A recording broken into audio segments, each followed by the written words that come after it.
Hello दोस्तों, refix India के YouTube channel पे आपका फिर से स्वागत है।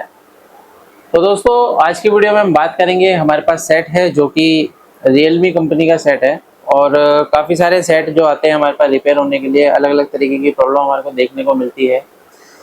तो ज़्यादातर जो प्रॉब्लम आती है दोस्तों, पैनल से रिलेटेड मैं वीडियो इसके अंदर बनाता हूँ। काफ़ी सारी वीडियो आपने देखी होगी। कई सारे लोग जो होते हैं, कई सारे टेक्नीशियन हमारी वीडियो को देख के रिपेयरिंग भी करते हैं। तो उन्हीं के लिए ज़्यादातर मैं ये वीडियो बनाना मेरा जो है प्रेफरेंस रहता है।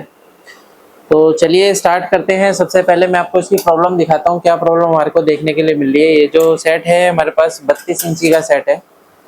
तो इसको हम क्या है, सबसे पहले ऑन कर लेते हैं। यहाँ पे अगर आप देखेंगे तो ये पावर बटन है। सबसे ज़्यादा ये बटन खराब भी हो जाते हैं, तो इसको क्या है हम शॉर्ट करके ऑन कर सकते हैं। इस तरीके से देख सकते हैं ऑन हो गया है।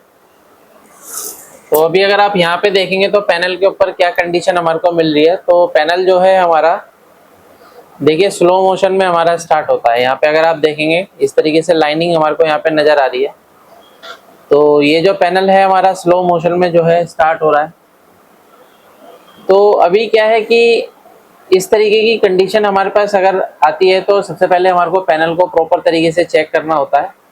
तो पैनल को हम सबसे पहले चेक करते हैं और उसके बाद देखते हैं क्या कंडीशन होती है, रिपेयर होने लायक है या नहीं है। तो वो चीज़ चेक करने के बाद ही कंफर्म हो पाएगी। तो अभी क्या है, सेट को चेक करने के लिए मल्टीमीटर को हम सेट कर लेते हैं डीसी 20 वोल्ट की रेंज पे। यहाँ पे अगर आप देखेंगे डीसी वोल्ट की रेंज पे हमने यहाँ पे सेट कर लिया। तो अभी क्या है, देखिए यहाँ पे जो हमारे पास पैनल है ये अभी सेट हमारा ऑन कंडीशन में है। तो यहाँ पे हमारे को 12 वोल्ट की सप्लाई जो है देखने के लिए मिल रही है। और बेसिकली क्या है कि इस पैनल के अंदर काम ज़्यादा हुआ है, तो यहाँ पे हमारे को काफ़ी ध्यान से देखना पड़ेगा। क्योंकि अगर आप यहाँ पे देखेंगे तो कुछ प्रिंट वगैरह भी यहाँ से गायब है। यहाँ पे आप ये देख सकते हैं, यहाँ से डायोड भी गायब है। तो अगर हम यहाँ पे वोल्टेज चेक करते हैं तो हमारे को 12 वोल्ट की सप्लाई जो है फर्स्ट क्लास तरीके से मिल रही है। 12 वोल्ट ओके है। और ये 12 वोल्ट ओके होने के बाद दोस्तों हमारा जो वोल्टेज बनता है, सबसे पहले 3.3 वोल्ट की सप्लाई बनती है। अब 3.3 वोल्ट देखिए यहाँ पे ऑलरेडी मेंशन है, तो यहाँ पे हम चेक कर सकते हैं 3.3 वोल्ट की सप्लाई हमारी बिल्कुल परफेक्ट तरीके से बन रही है। अभी यहाँ पे अगर आप देखेंगे तो एक जंपर भी जो है लगा हुआ है। तो बेसिकली ये जो जंपर है ये मैपिंग के लिए लगा हुआ है। तो कई पैनल में मैपिंग आती है, तो इस तरीके से इसको ओके किया जा सकता है। यहाँ पे अगर आप देखेंगे तो LVDS सेलेक्ट का जो है यहाँ पे प्रिंट है। तो यहाँ पे डायरेक्ट 3 वोल्ट की सप्लाई दी हुई है। लेकिन फिलहाल ये बात की बात है, क्योंकि जब तक पैनल हमारा चालू नहीं होगा तब तक वो मैपिंग से कुछ नहीं होगा। तो यहाँ पे अगर हम देखेंगे तो इसके बाद हमारे को जो वोल्टेज मिलेगा वो AVDD वोल्टेज मिलेगा। तो AVDD वोल्टेज अगर हम यहाँ पे चेक करते हैं तो यहाँ पे देख सकते हैं, यहाँ पे हमारे को क्या वोल्टेज मिल रही है। यहाँ पे हमारे को कोई भी वोल्टेज जो है देखने के लिए नहीं मिल रही है। तो आगे और थोड़ा सा बढ़ते हैं। यहाँ पे अगर आप देखेंगे तो HAVDD लिखा हुआ है, जो कि 7 वोल्ट की सप्लाई है। और ये 7 वोल्ट की सप्लाई हमारी बिल्कुल परफेक्ट तरीके से बन रही है, यानी कि हाफ HAVDD है। यानी कि AVDD हमारा 14 वोल्ट की सप्लाई बननी चाहिए। तो यहाँ पे चेक कर लेते हैं कि AVDD का जो पॉइंट है हमारा, ये पॉइंट है। यहाँ पे देखेंगे तो ये पॉइंट है। तो AVDD की लाइन ये है, ये देखिए यहाँ पे हमारा 12 वोल्ट बन रहा है। यहाँ पे 12 वोल्ट की सप्लाई बन रही है, जबकि यहाँ पे 14 वोल्ट की सप्लाई बननी चाहिए। अभी और आगे अगर हम बढ़ते हैं तो यहाँ पे अगर आप देखेंगे तो V ऑन पे हमारे को जो वोल्टेज मिल रहा है वो वोल्टेज है जो कि हमारा देख सकते हैं यहाँ पे 28 वोल्ट हमारे को यहाँ पे मिलना चाहिए। लेकिन यहाँ पे जो वोल्टेज हमारे को मिल रहा है काफ़ी कम वोल्टेज है। अभी सेट हमारा ऑफ हो गया है। दोबारा से हम इसको स्टार्ट कर लेते हैं, ऑन कर लेते हैं। यहाँ पे सेट दोबारा से स्टार्ट हो गया है। तो यहाँ पे अगर हम देखेंगे तो V ऑन पे हमारे को 28 वोल्ट इसके ऊपर मेंशन है, लेकिन 12 वोल्ट की सप्लाई आ रही है। अभी देखिए इस तरह की कंडीशन आती है तो कई बार क्या होता है, इस पैनल के अंदर काफ़ी बार देखा जाता है कि हमारे जो CKV ट्रैक हैं ये भी शॉर्ट हो जाते हैं। क्योंकि सिंगल कोफ का पैनल है, तो सिंगल कोफ के पैनल में ज़्यादातर CKV ट्रैक ज़्यादा शॉर्ट निकलते हैं। तो शॉर्टिंग देखिए ढूंढने के लिए सबसे पहले हमारे को एक चीज़ देखनी पड़ेगी कि हमारा जो AVDD वोल्टेज है, ये AVDD वोल्टेज हमारा बूस्ट होता है या नहीं होता है। ये चीज़ हमारे को यहाँ पे थोड़ा सा ध्यान देना है। तो अभी मैं सेट को ऑफ करके दोबारा से ऑन करता हूँ। तो यहाँ पे हम सेट को ऑन करेंगे। ऑन करो भाई इसको, सेट को यहाँ से ऑन करो। तो यहाँ से हम इसको ऑन करते हैं। अभी सेट ऑन हो गया है, लेकिन हमारा 12 वोल्ट पे ही पैनल अटका हुआ है, यानी 12 वोल्ट की सप्लाई पे ही अटका हुआ है, यानी इसकी वोल्टेज जो है वो बूस्ट नहीं होती है। तो अगर वोल्टेज बूस्ट नहीं होगी तो हमारा पैनल काम नहीं करेगा जब तक हमारी सभी वोल्टेज नहीं बनेगी, VGH, VGL, AV/DD। और पैनल को काम करने के लिए सभी वोल्टेज चाहिए, क्योंकि VGH और VGL जो होता है हमारे लेवल शिफ्टर आईसी में जाता है। यहाँ पे अगर आप देखेंगे तो level shifter IC DC to DC IC में कंबाइंड है, और अगर आप यहाँ पे देखेंगे तो SM4151 इस आईसी का यूज़ किया गया है इसके अंदर। तो अगर हम और आगे देखते हैं तो हमारे को यहाँ पे देखना पड़ेगा कहीं पे शॉर्टिंग वगैरह तो नहीं है, क्योंकि पैनल में शॉर्टिंग भी हमारे को देखने को मिलती है। तो मल्टीमीटर को सेट कर लेते हैं कंटिन्यूटी के पॉइंट पे। तो आपको भी इसी तरीके से चेक करना है जब भी पैनल आता है रिपेयर होने के लिए। अगर आपको पैनल को रिपेयर करने में प्रॉब्लम आती है तो आप हमारी ट्रेनिंग को ज्वाइन कर सकते हैं। यहाँ पे अगर आप देखेंगे, यहाँ पे कहीं पे भी शॉर्टिंग जो है हमारे को नहीं मिल रही है। यहाँ पे देखते हैं तो यहाँ पे हमारे को कहीं पे भी शॉर्टिंग जो है वो नहीं मिल रही है। यहाँ पे चेक करते हैं,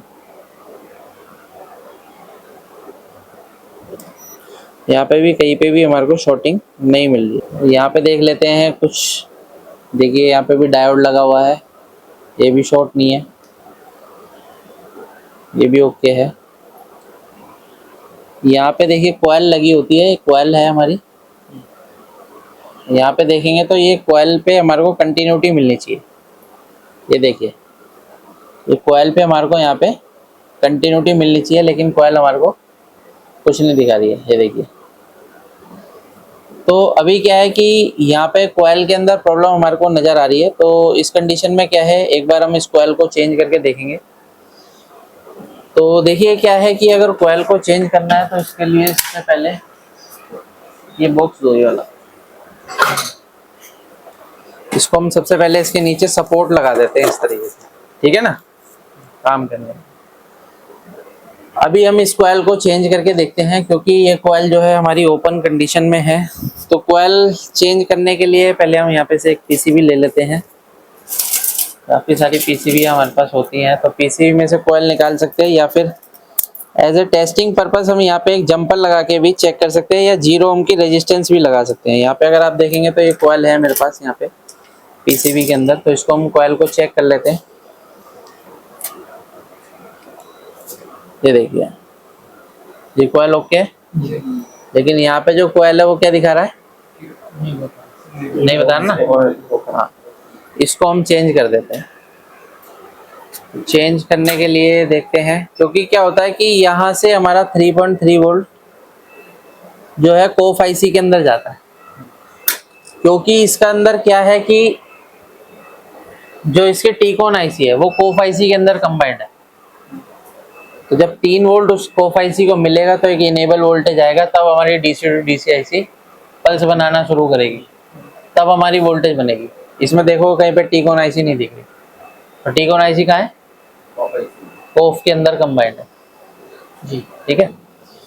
तो 3 वोल्ट जब तक कोफ में नहीं जाएगा तब तक हमारा क्या होगा कि कोफ एक्टिव नहीं होगी। ये हम निकाल देते हैं, और यहाँ से हम निकालते हैं ये जी,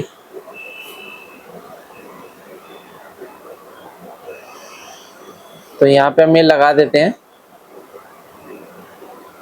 ये देखिए, ठीक है, ये लग गया। तो आपकी देखिए हैंड स्किल अच्छी होनी चाहिए, ठीक है ना, हाँ, प्रॉपर तरीके से काम होना चाहिए। इसको हम चेक कर लेते हैं एक बार और। ओके, बीप दिखा रहा है। अभी सेट को ऑन करके चेक करते हैं कि 3 वोल्ट की सप्लाई क्या बताती है हमारी।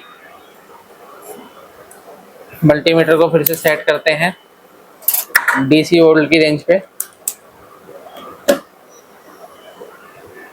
और सेट को ऑन कर लेते हैं यहाँ पे। ये देखिए ऑन हो गया सेट। यहाँ वोल्टेज चेक करनी थी हमारे को, 3 वोल्ट आ रहा है।